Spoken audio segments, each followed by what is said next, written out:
Bonsoir tout le monde. Good evening, everybody, or depending on where you are, good morning or good afternoon. My name is Peter Terrell. I'm chair of the Board of Trustees of the Institution of Structural Engineers, and it's my great pleasure and privilege to introduce to you tonight the lecture on the Bourse de Commerce in Paris, which is the conservation and reinforcement of a historic cast iron structure in the middle of the city.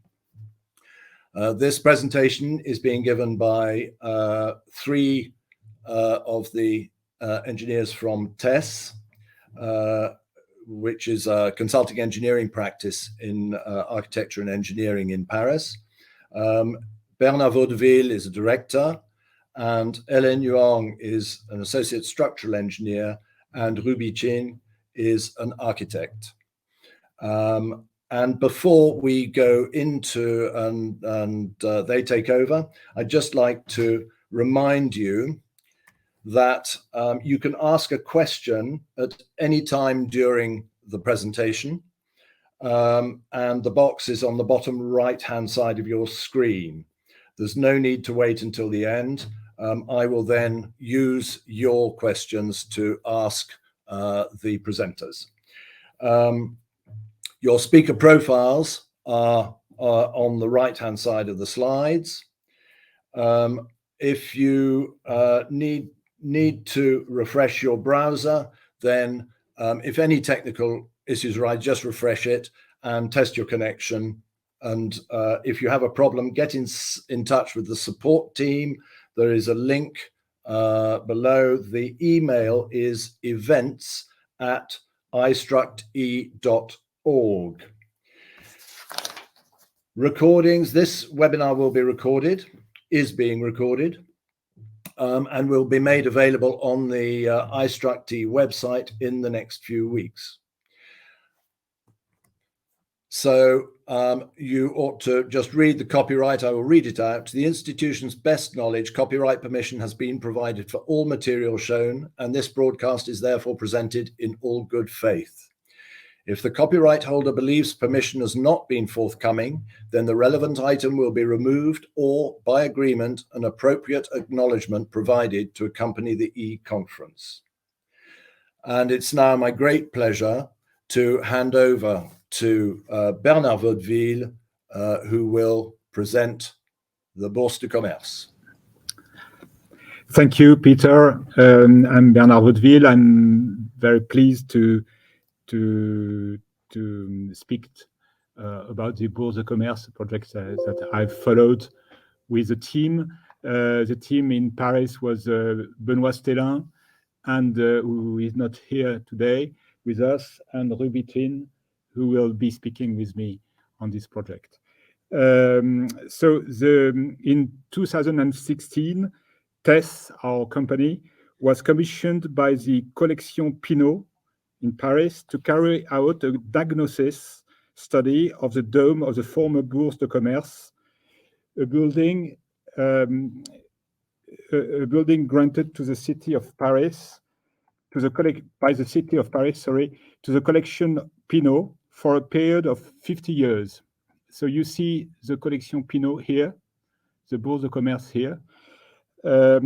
And this was handed over to Collection Pinault in order to that this collection can show its works, artworks, of course. This study was part of a complete diagnosis of the building conducted by the chief architect of historic monuments, Pierre-Antoine Gattier, prior to the renovation and the transformation of the building. Here you see the main cupola,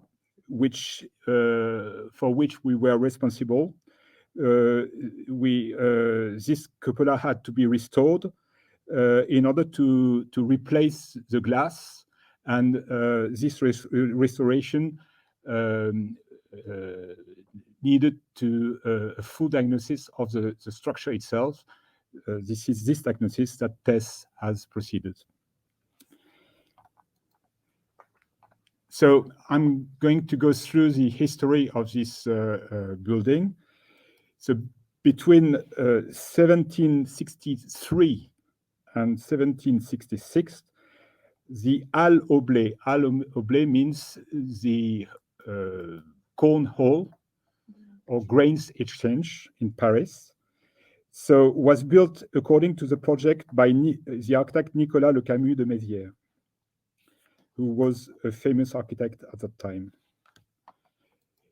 In 1783, a dome supported by a Philibert Delorme type timber structure that we see here, composed of small elements covered the central space, but was destroyed by a fire in 1802. So it was rebuilt in 1813, but this time in cast iron and wrought iron with a copper leaf roof, according to the project of the architect François-Joseph Bélanger and the engineer contractor François Brunet. So we see the project of that time here. And here we see a picture which was taken much later, because at that time, of course, the photography was not existing. So this was taken at the end of the 19th century, before it was refurbished. You see it here at the end of the 19th century, but it's in the shape of how it was when it was built in 1913. So this was a first. No large roof had ever been made of metal before. For this reason, the building occupies an important place in the history of construction and technology.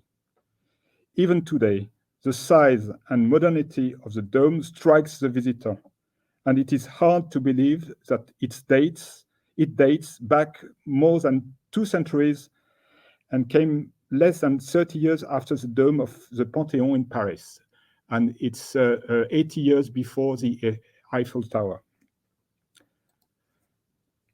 In 1889, the Halles au blé, so the grains exchange, became the Bourse de Commerce, which means commodities exchange. A transformation carried out by the architect Henri Blondel and the Italian engineer Cosimo Canavotti. The building was completely modified to its current configuration, retaining only the interior facade and the metal framework of the dome from the previous version. So we see here the project before and on the left, and the project after. So they kept only this part, and they've rebuilt these buildings there. And we are going to see that they have changed quite in an important way the cupola, the metal dome itself.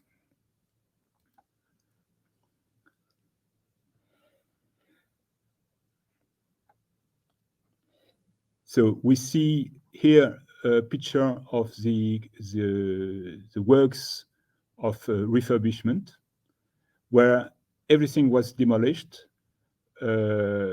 apart from the cupola itself and it supports the masonry which supports it. And we see here the cupola as it was rebuilt in 1889. And as we see, there is an opaque part which was decorated on the inside with a fresco, which is now listed by the historical monument. So the building has been protected as a historic monument since 1975. Excuse me.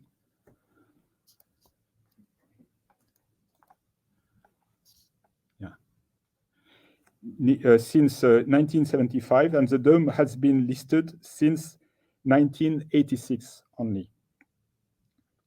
So I'm going to talk now about the metal dome itself, which was a pioneering work. With an internal diameter of 39 meters, the size of the dome is comparable to that of the largest existing domes at the time of its construction. So you see that there is a diameter of almost 40 meters and a height of 22 meters.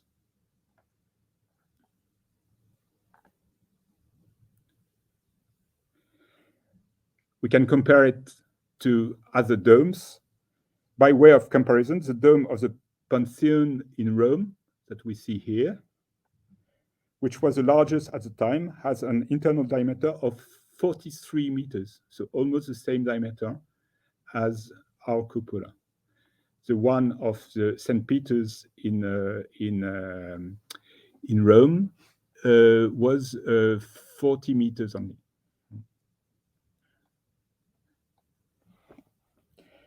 So the pioneering character of this work lies in the material used, principally cast iron, which some wrought iron. This proposal by Bélanger and Brunet, which was very daring at that time, was in competition right up to the last moment with projects by the great architects and contractors of the period, including a masonry project by Rondelet. But it was nevertheless retained thanks to the powerful support of the then Prime Minister, who saw it as an opportunity to reinforce Napoleon's prestige and to affirm a French technological advance in a field where the English were considered unsuppressible. I'm very happy to explain that in front of this audience. So the dome takes the form of a quasi-spherical cap, hollowed out at the top and crowned by a skylight that we see here. Its structure consists of the assembly of prefabricated parts, mainly in cast iron and partially in wrought iron. The quasi-spherical part of the dome is composed of 51 identical arcs spanning from top to bottom, and 16 circular rings that encircle and brace the arcs. So we see here an arc spanning from the bottom to here, and there are 51 of them. And we see here what we call a ring, and there are 16 of them.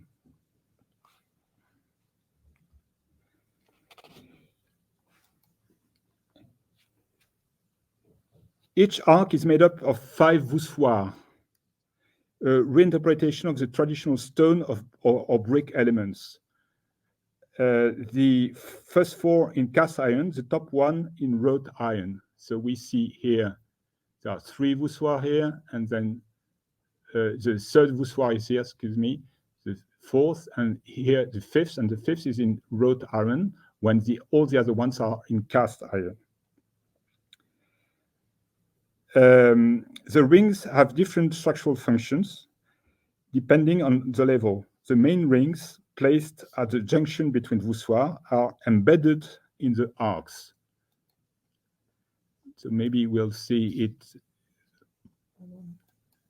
Here we see the voussoirs. The voussoirs for which are composing the arc. And then we see the rings, and in between the voussoirs, there is a special ring, which in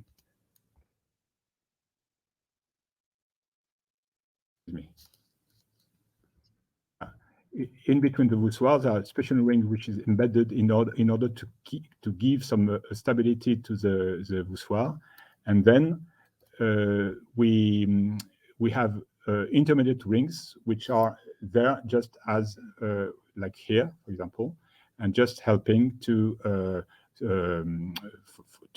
just giving the spanning as a purlin. At the base of a hoop connects, that we hear, a hoop connects the 51 arc footings and thus constrains the outward thrusts, avoiding transmitting them onto the masonry base. At the top, a recessed ring that we see here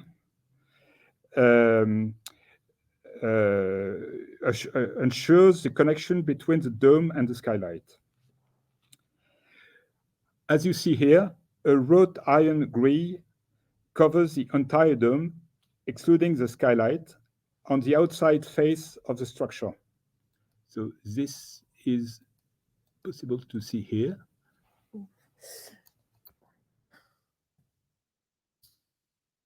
No, la suivante. Yeah. Yeah. Okay. So here we see the grid here, and this grille originally served as a support for the copper sheets that covered the dome until 1889. Although it no longer serves any purpose, it was retained during the conversion work, with the exception of the first grid at the base. So maybe I'd like to show here the shape of the cupola during the works of 1889. And here, a drawing, you see the quality of this drawing of the proposed erection at the by Bélanger and Brunet, so the architect and the engineer at the beginning. The current slate roof covers the dome from the base to ring H, which is more or less 14 meters above the foot. This cover protects the fresco, a canvas mounted on a masonry substrate. This substrate consists of a brick shell plastered on both sides. The bricks, which fill the gaps between the arcs and the rings, are laid in the inner part of the rings. We see here the support of the slate, and behind you see here the grid which was there in the very beginning, and behind the brick which was constructed, the brick vault which was constructed in 1889 when the whole building was refurbished.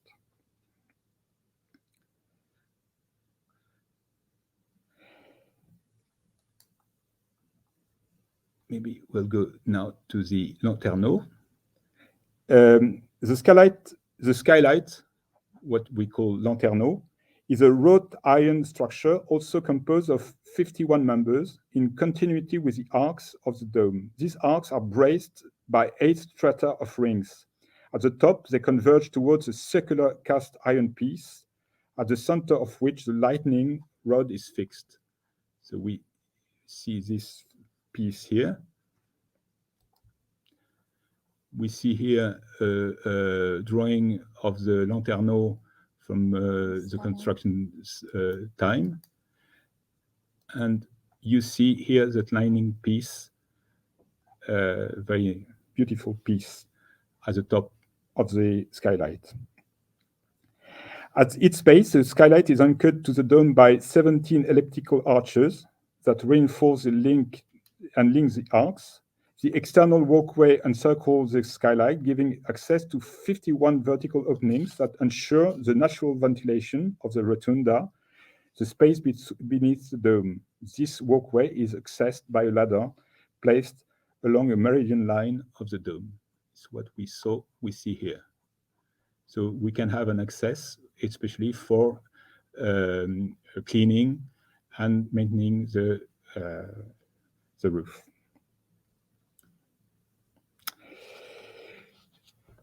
So I'd like to speak about the iron structure of the dome. It was at that time a new material and a very innovative application.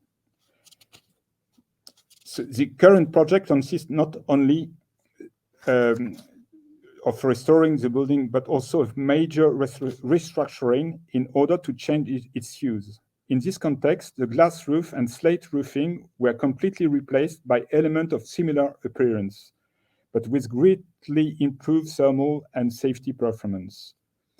The existing 6 mm wide glass was replaced on the dome with a double glazing unit composed of a layer of 6 mm glass, a 10 10 millimeters gas-filled void and a layer of 6 millimeters laminated glass. So this results in an increase of the weight of the glazing of 15 kilograms per square meter on the dome and 10 kilograms per square meter in the skylight. So this transformation had to be based on a solid diagnosis, the program of which was established taking into account the following particularities of the dome and the operation. So we had to take into account the fact that it was a pioneering nature of work when it was built at first. The structure was extremely innovative at the time of its construction. Its design shows great ingenuity and an astonishing mastering of emerging technologies. However, it should be remembered that it was built well before the first notions of the mechanical resistance of materials were formulated by Henri Navier in 1821. Second, there were uncertainties about the mechanical performance of cast and wrought iron.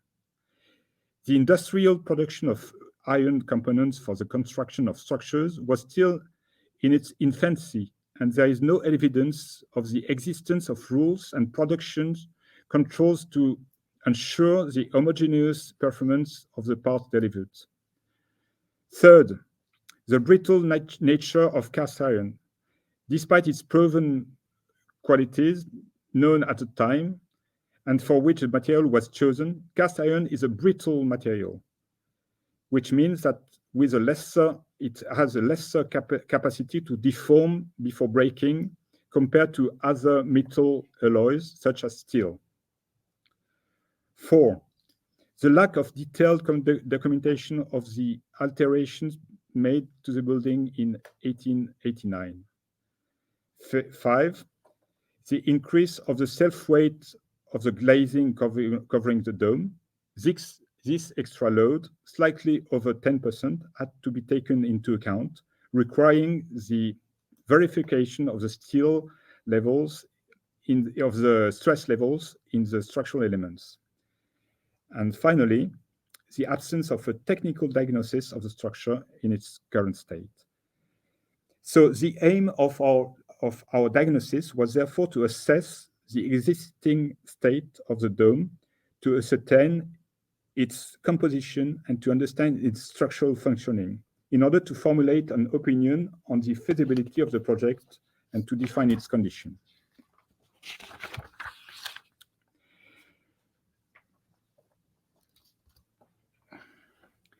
So coming back to the material.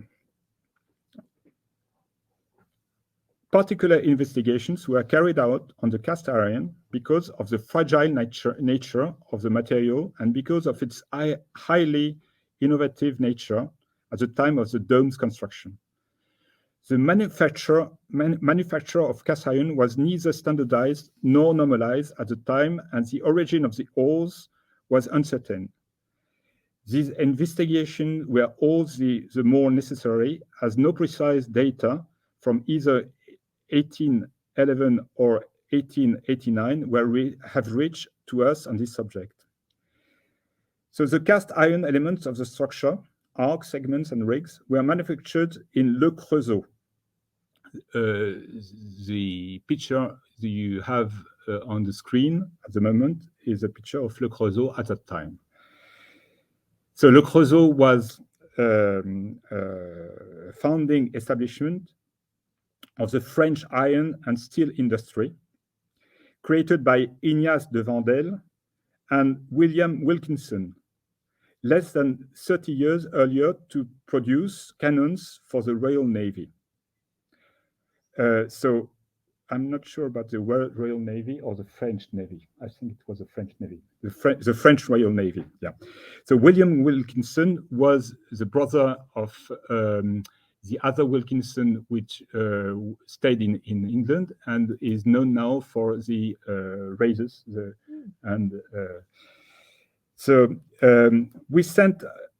We went in search of sources concerning production processes of cast iron in the same period. Two works either slightly earlier of contemporaneous of the construction of the dome of the Halles au Blé, were particularly instructive on this subject. One by the famous Gaspard Monge for the Comité de Salut Public in 1793, and the other one by Jean Hassenfratz. So it was La sidérotechnie ou l'art de traiter les minerais de fer pour en obtenir de la fonte du fer et de l'acier. I won't translate. And these two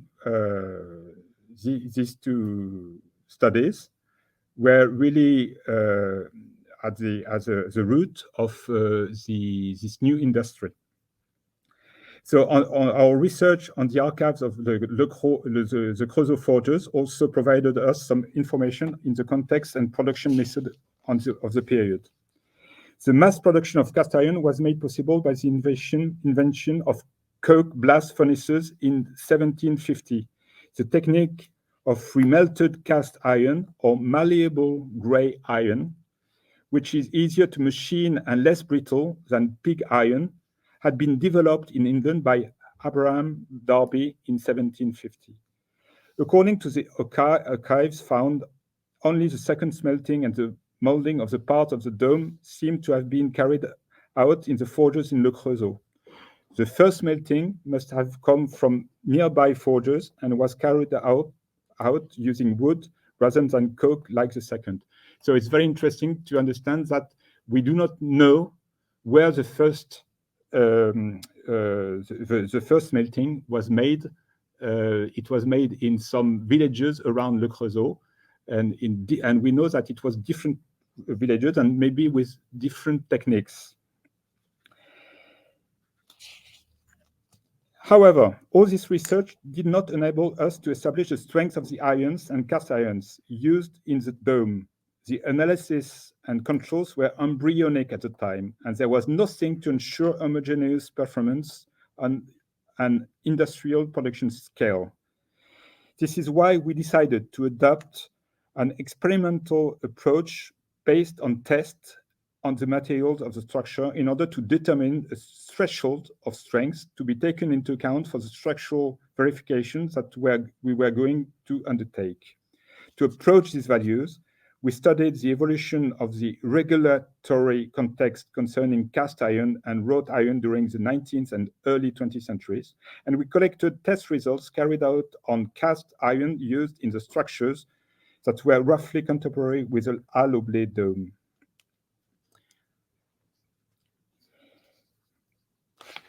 So before our dome was built, cast iron structures were bridges and industrial buildings.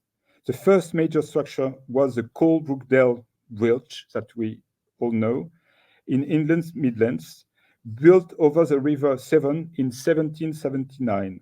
It was so successful that other bridges soon followed. In Paris, it was the Pont des Arts, opened in 1804. There were also flour mills and textile mills, which were built out of cast iron columns. However, the brittleness of cast iron soon became apparent. We see here an image of a piece in the cupola, in the metal dome in Bourse de Commerce, which is broken. It's the only one, showing so the brittleness of this material. So this weakness was incorporated step by step in the regulations by the progressive lowering of the tensile strength thresholds. Nevertheless, these regulations, for the first of which in France dates from 1869, so much later compared to the construction of the Bourse de Commerce, do not give us any information on the actual mechanical resistance of old cast iron. A few rare samples have been taken from 19th century structures, all of which largely post-dates the construction of the Bourse de Commerce dome. With the help of the company Acoros, we were able to gather the following results, which are, I think, very interesting. So we see that So these tests have been made on structures dating from the 19th century in France, mainly. And we see that we have a very variable resistance of the cast iron, and the lowest one is 111 megapascals. These values are corroborated by two publications in England. So there was first cast iron arch bridges, part of the World Heritage by Elmerich, Zunkel, and Hacker in 2016, where they proceeded to 4 tests in the first Buckler Park Bridge in Bad Muskau, a building which dates from 1820, and they report a tensile failure of 144 to 156 megapascals. Meanwhile, on the other article, which is on the strength of cast iron columns by Rundle and Rasmussen, dating from 2003, they reproduce the values of mechanic resistance from English catalogs dating from 1850, which gives 75 to 160, 1862, 110, and 1900, 124 megapascals respectively. So we are online with the values we've found on these French structures that we have shown on the screen. Here you see the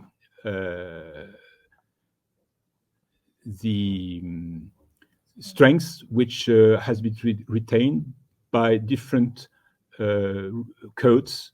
So the first code dates from 1869. And so you see here the composition of the cast iron, and the strength is given later in the book, and is more or less online with what has been given by the articles I've just mentioned.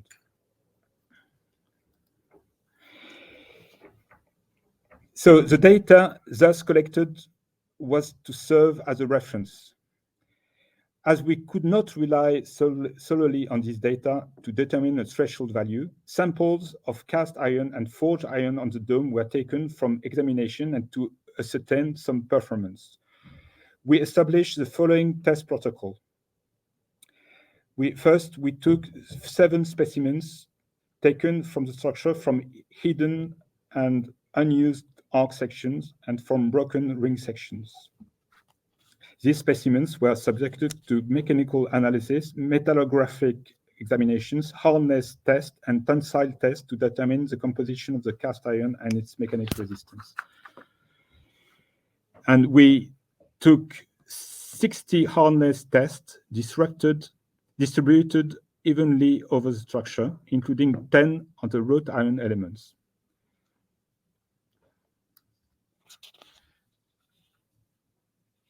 So here we see the results of the tensile test results. And here we see the distribution of the hardness test results. The hardness test results have the advantage to allow us to do this test without destroying or destructing anything on the structure. And here we see the correlation between the hardness test and the mechanical stress. This correlation was based on the DIN EN 1561, and as from this information, we derived a threshold mechanical resistance value of 90 megapascals.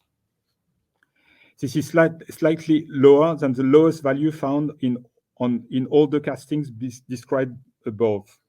It is important to note, however, that this value is only indicative and cannot be taken into account as a certified value, as is done by the justification of new construction. There is still too much uncertainty as to the manufacturing process of the cast iron, its homogeneity, and the controls carried out during industrial production. This uncertainty is compounded by the low plasticity of the material under tension and the risk of cracks. On this basis, we set an indicative stress level of 30 megapascal by applying a safety factor of 3, which is common for brittle brittle materials. So in our calculations, we use this value of 30 megapascals as a reference to identify the parts requiring special attention. So all this is interesting as far as we know how the structure works. So as I mentioned above, the structure of the dome was not mechanically calculated at the time of its design for a good reason.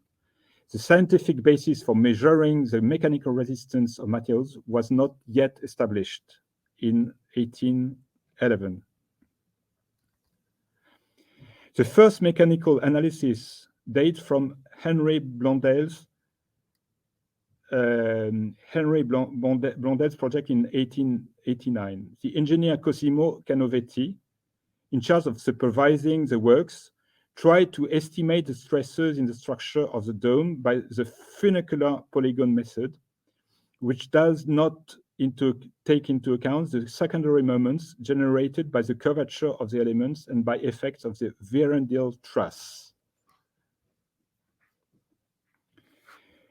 A few years later, Arthur Vierendeel, you see the name here, evaluated some of these secondary moments, but in hand calculation necessarily that remained simplified and therefore neglected certain effects. So Vierendeel, who was a Belgian engineer, worked for the Belgian king, and the Belgian king asked him to calculate this impressive structure in order to maybe reproduce it on other buildings. That's why it's, I would say, the first real good calculation of the dome ever made. In this context, it was considered useful to carry out a thorough mechanical analysis by means of a calculation model integrating with great precision the established data that we had in our possession, which means the geometry of the structure, the types of assembly, the section of the elements. We built two versions of the model, one corresponding to the structure in its original design, the other corresponding to the transformed state of the dome. The latter version incorporates elements that were evidently subordinate, for example, the wrought iron grid, or added in 1889, which proved to be useful for the structural functioning of the construction. So the objective of this analysis that we see here we see the model, which is made out of arches, the rings, the skylight, and the iron grid. So this is a calculation model. So the objective of this analysis were the following: to understand in detail the structural operation of the structure, including secondary effects that only a finite element model can capture. To understand the interactions between the supporting masonry structures and the steel structure. To assess the level of stress in the various elements. to assess the impact of replacing the glazing and estimate the stress variation in the structure due to the increased loads, and to assess the deformation of the dome in order to design an efficient sealing system. The aim, I insist on that, the aim of these calculations was not to justify the structure according to current codes, which was in any case impossible due to the absence of sufficiently representative data on the strengths of cast iron and wrought iron. So how does the dome function? So this detailed model allowed us to understand the structural functioning of the dome, including its secondary effect. On the vertical loads, as one would expect, the structure works first as a shell. The meridian arcs are compressed and the horizontal parallels, the rings, are compressed at the top and in tension at the bottom, as we see here. So this is all compressed, this is compressed, and the green rings are tensioned. Since these elements have a continuous curvature, compression and traction also induce flexion to significant levels that we see here. In the form of Vierendeel trusses, the arcs and rings are able to accommodate the bending of this main plane. However, the rings are molded in the form of cone sections, which results in a double curvature, and therefore also in a low axis bending. Our calculations have shown that this results in relatively high stresses in the ring pieces.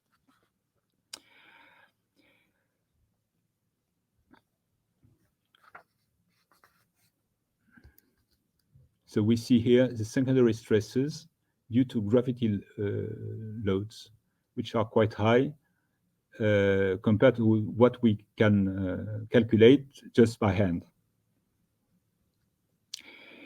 Horizontal loads, mainly wind or asymmetrical vertical loads, as snow accumulation on one side of the dome, induce a very high deformation when considering the dome in its original state.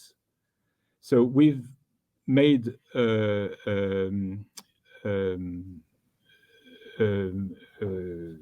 wind calculation, a CFD calculation for the wind on the cupola in order to assess the pressures on the cupola, and then we put it on the model, and here we see the deformation under the wind, which is quite high. The dome is characterized by the surprising lack of diagonal bracing piece. This serious omission can be explained by the lack of scientific method by analyzing the structure in 1811, but also perhaps by a mimicry effect.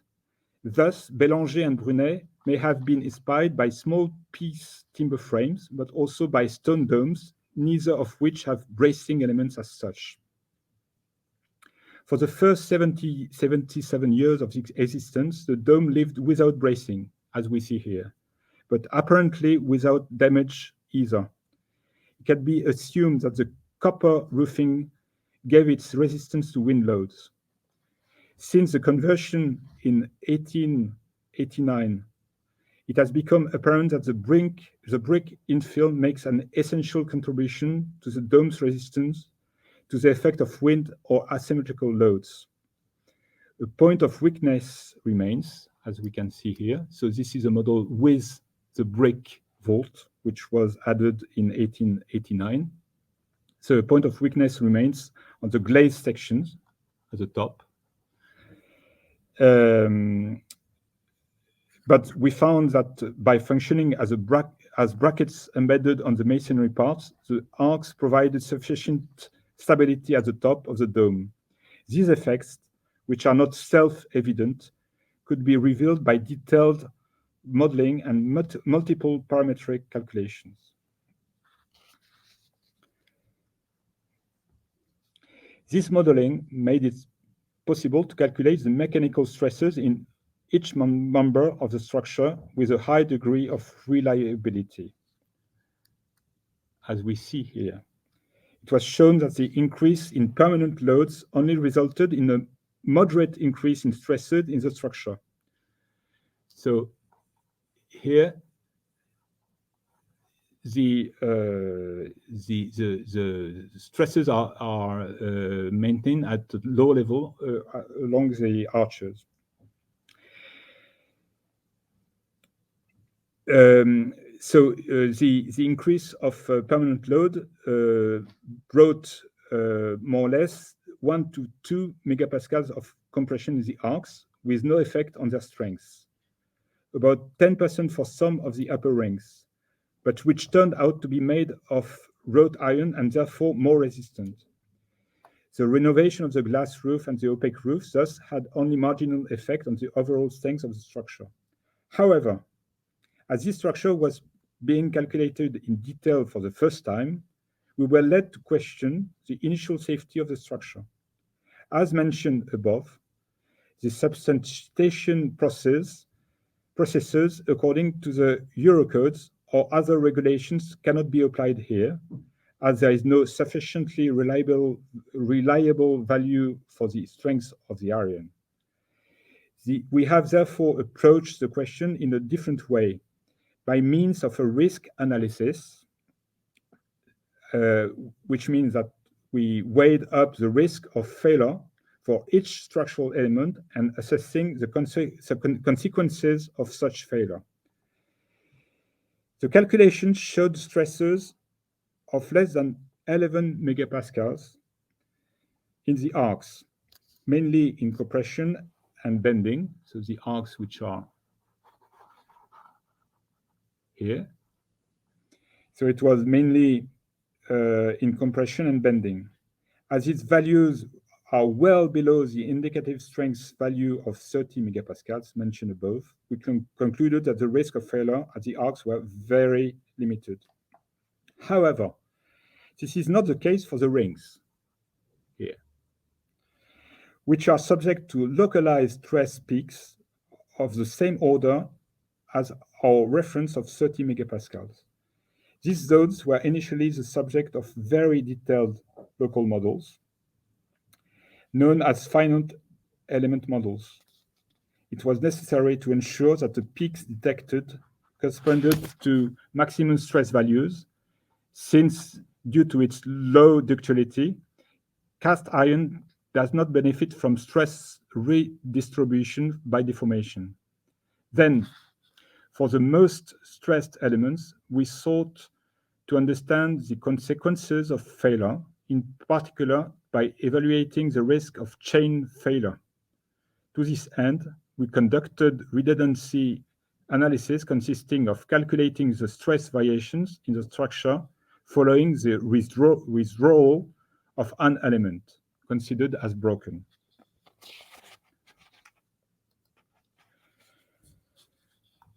Here we see the pieces in the domes where we have seen that there is this risk where the stresses are not far from 30 megapascals, and which were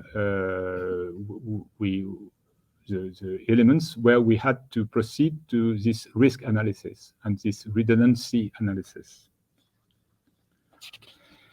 So these failure scenarios considered the rings located at mid-height in the dome, which proved to be under the most stressed.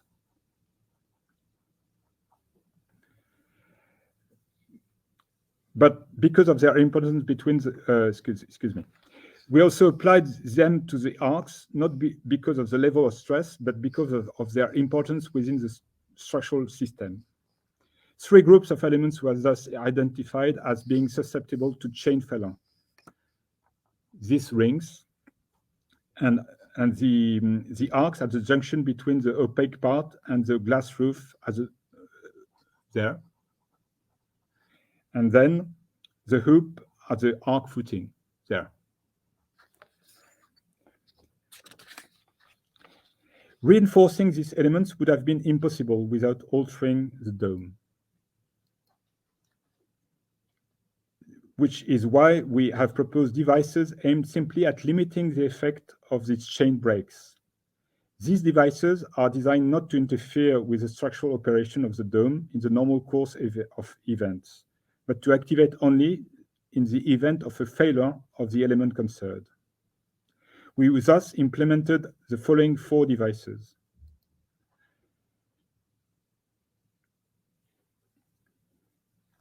So, complementary steel hoops at the level of rings under most stress to ensure the transfer of tractions in the event of breakage. So this is the first first element we propose and we have put in place. We see that here these rings are the weakest elements in the cupola, and the elements which could break because their stress is not far from 30 megapascals. And so with this risk analysis, we have proposed to put this steel belt that you see here in red, and which ensures that if ever one of these elements breaks, then there is no global failure. So this doesn't change the way the cupola works.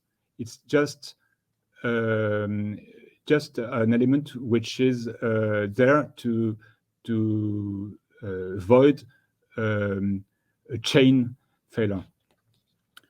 You can see here the real thing.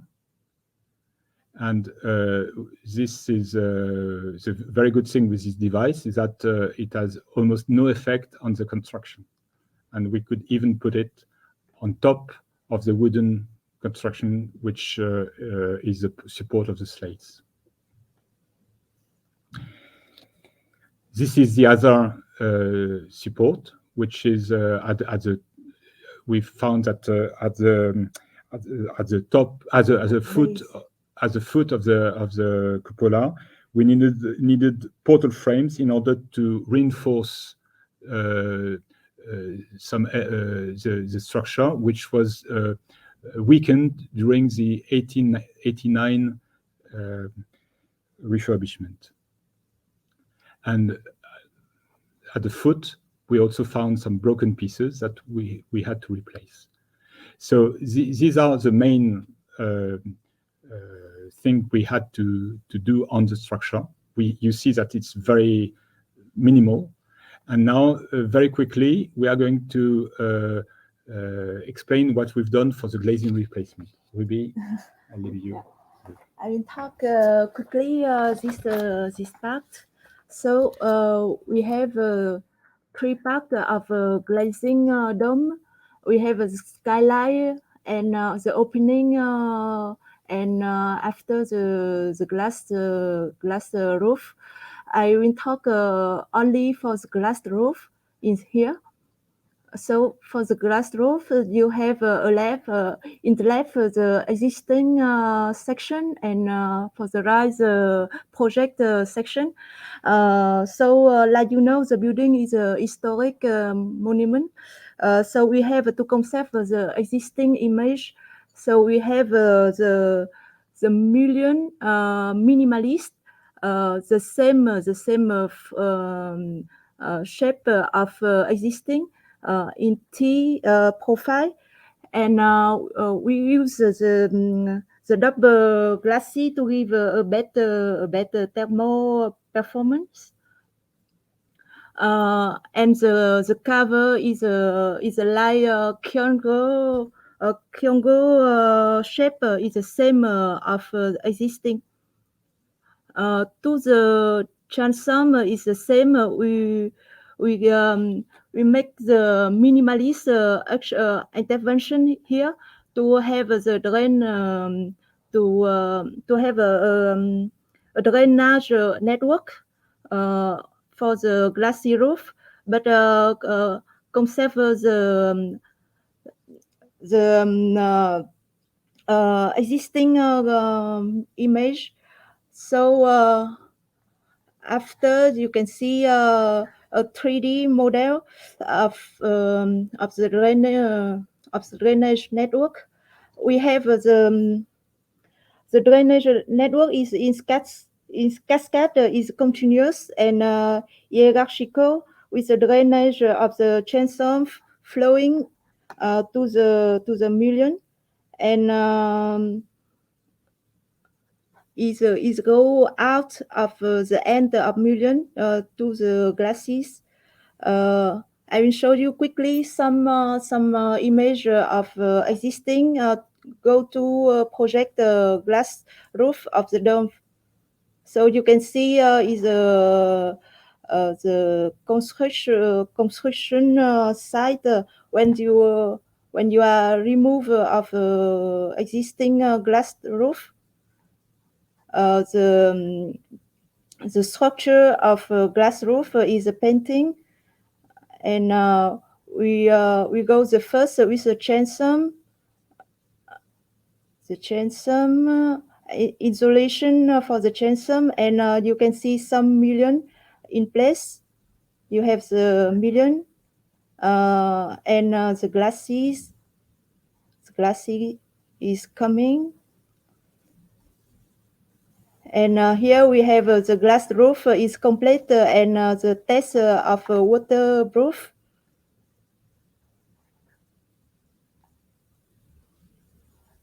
And the final. And we'll show you some another photo of a construction site.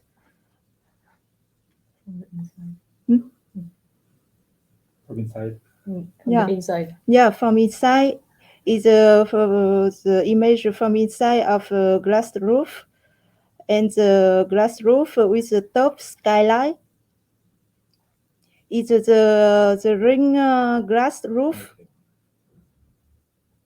And we have another work inside the building. You can see is the ring glass roof inside the ring glass roof.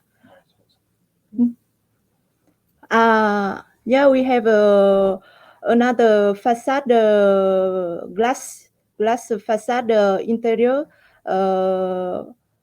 fireproof, and the door between the galleries is a system special door indoor. You can see the small one for the visitor, and the large one for the works of art. You can see the glassy box to enter the building. We have another works for the auditorium. Is a special glasses work with fire protect and acoustic a higher acoustic performance. So you can see a global view inside the concrete work of Tadawando. And this one.